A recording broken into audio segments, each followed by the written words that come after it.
ये कोई और नहीं, जब राम जी ने धनुष तोड़ा था ना, जनकपुरी के जितनी नर नारियां राम को देख करके मोहित हो गई और मनी मन निवेदन किया कि प्रभु हमें भी सेवा का मौका मिलेगा। तो भगवान ने कहा जाओ द्वापर में आना, कृष्ण बनूंगा, सब गोपी बन के आना।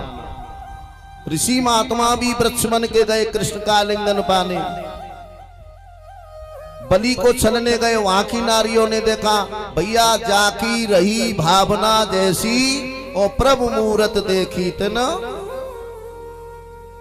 भगवान ने सबकी भावना समझ के सब जितनी नारियां ब्रज में पैदा हुई, ये इनका मूल कारण है कृष्ण की भक्ति। जो कन्हैया ने बांसुरी बजाई, अब गोपियां जो बांसुरी को सुन के सोचती हैं शायद श्याम हमारा नाम लेके हमें बुला रहा है, लगनी लगा उन्हें। तो एक गोपी बछड़ा को खोल के दूध निकालने वाली थी और श्याम की मुरली सुनी, सोई दौड़ पड़ी, श्याम से मिलने दौड़ पड़ी, दूध नहीं निकाला। दूसरी गोपी भोजन बना रही थी, श्याम की वंशी सुनी सो दौड़ पड़ी, श्याम से मिलने भोजन ही नहीं बनाया। तीसरी गोपी पति को भोजन करा रही थी, पति कहते हैं सुनते हो अजी देवी सुनो, हाँ जी। बोले ने थोड़ो राम रस कम है, नमक कम है, नमक दोगे? नमक का डिब्बा लेने गई तो बांसुरी कान में पड़ी। अब तो मिलने के लिए आतुर हो गई और जल्दी में नमक की जगह शक्कर का डिब्बा देके भाग गई।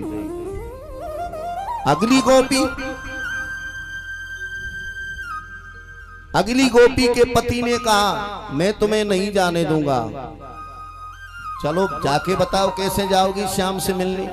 सो क्या किया, कमरे में बंद कर दिया, ताला लगा दिया। बोल कैसे जाएगी? अंदर से बोली अच्छा तुम रोक लोगे मुझे श्याम से मिलने से? बिल्कुल रोक लिया, कैसे जाएगी? बोले ठीक है, तुम्हें प्यारा है शरीर, तुम्हें मेरा शरीर प्यारा है, पर मेरी आत्मा कृष्ण से जुड़ी है। मैं अपने प्राण त्याग करके शरीर छोड़ करके ये आत्मा कृष्ण से पहले मिलने जाएंगी। और उसने अपना शरीर छोड़ दिया और आत्मा भगवान के पास चली।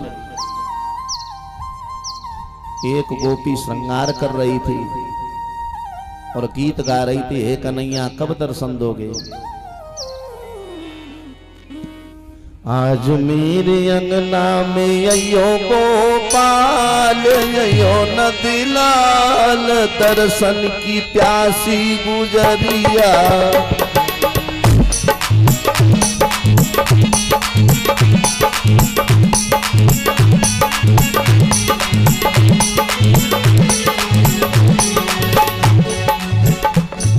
श्रृंगार करती जा रही और कन्हैया को बुलाती जा रही, हे लाला, हे कन्हैया बहुत दिन से दर्शन नहीं करे तेरे। आज मेरे अंगना में अयो नदलाल, अयो गोपाल, दर्शन की प्यासी गुजरिया। दर्शन की प्यासी गुजरिया। दोनों हाथ उठाते हुए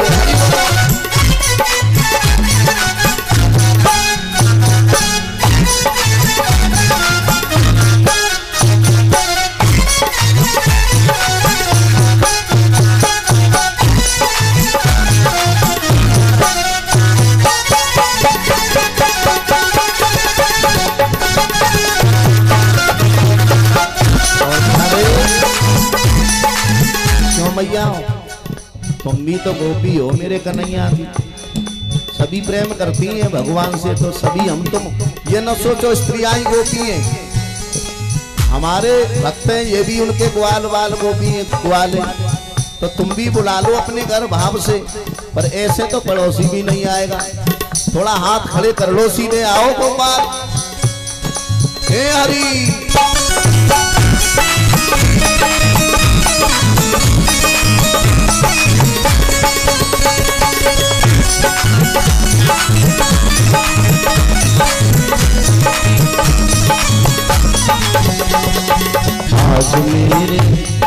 आज मेरे अंगना में अयो नदीलाल, अयो गोपाल, दर्शन की प्यासी गुजरिया। दर्शन की प्यासी गुजरिया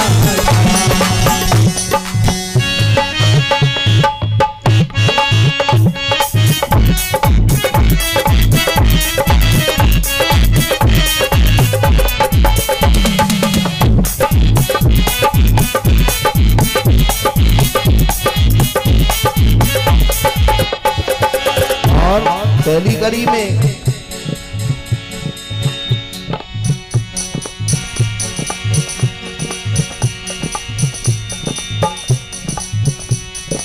कोरी कोरी मटकी में दैया जमायो, कोरी मटकी में दैया जमायो, कोरी कोरी मटकी में दैया जमायो, कोरी मटकी में दैया जमायो शाम कोई बोला बोला बे सब पाल, बोला बे सब पाल दर्शन की प्यासी गुजरिया, दर्शन की प्यासी गुजरिया आज मेरे अंगना में अयो नदीनाल, अयो गोपाल दर्शन की प्यासी गुजरिया, दर्शन की प्यासी गुजरिया। याद कर रही, श्रृंगार करती जा रही हो, कन्हैया को बोलाई जब तक बांसुरी सुनी,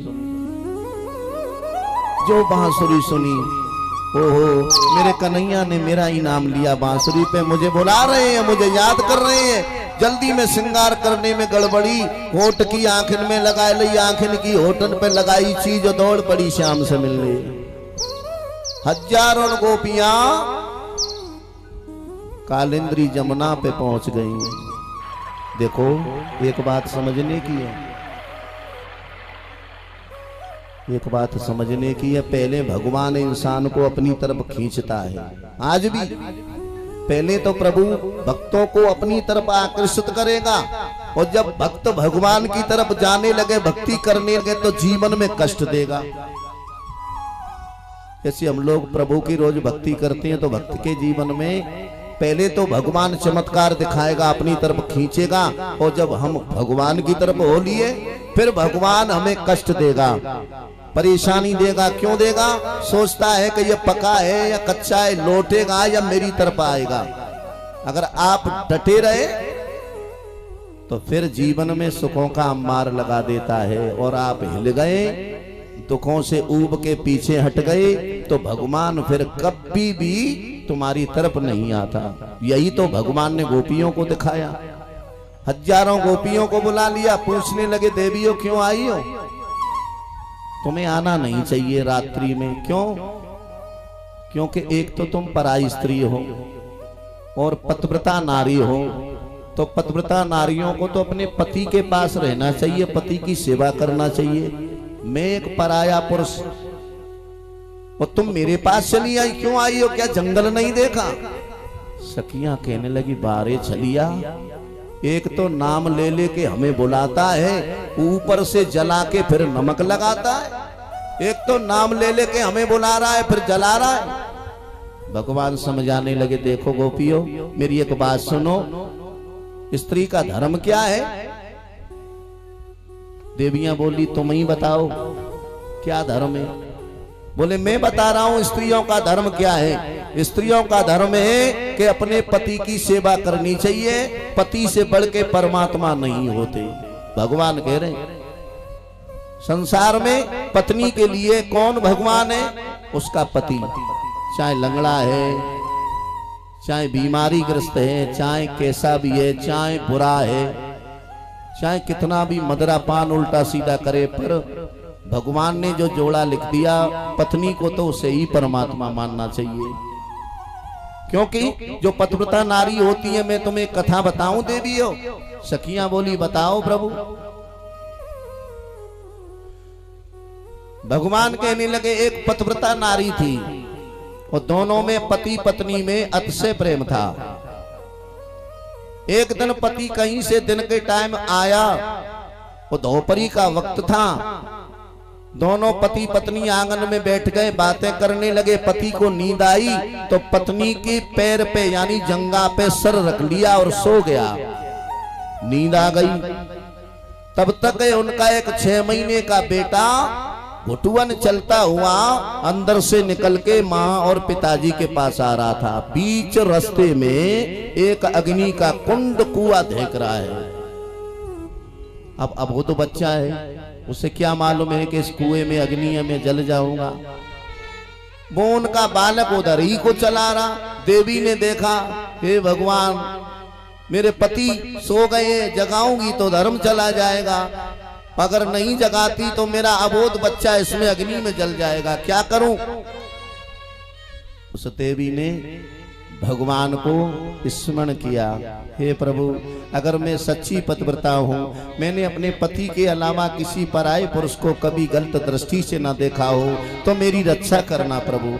अब उसका जो बेटा था ना, 6 महीने का घुटुअन चलता हुआ उसी अग्नि कुंड में पहुंच गया, झांकने लगा। अबोध तो है ही, क्या पता है। और जैसे ही अग्नि कुंड में झांका, देवी ने देखा आंखें खोल के कि उसका बेटा तो उसी में कूद पड़ा। अग्नि में उनका 6 महीने का बेटा गिर गया। अब देवी के आंखों से आंसू बह रहे, जो आंसुओं की लड़ी जो पति के ऊपर पड़ी, एकदम जाग गए। क्या बात है, क्यों रोती हो। जो पति खड़े हुए, देवी दौड़ी दौड़ी गई तो कुएं में झांक के देखा, अग्नि तो धेंक रही है, सुलग रही है, परंतु अग्नि का तेज नष्ट है। उसका बेटा उस अग्नि में भी किलोर कर रहा है। भगवान कन्हैया बोले, इसीलिए देवियों, पतिव्रता शक्ति होती है नारियों में। जाओ जाओ, अपने पतियों की सेवा करो। सखियां कहने लगी, हे कन्हैया, अच्छी कहानी सुनाई।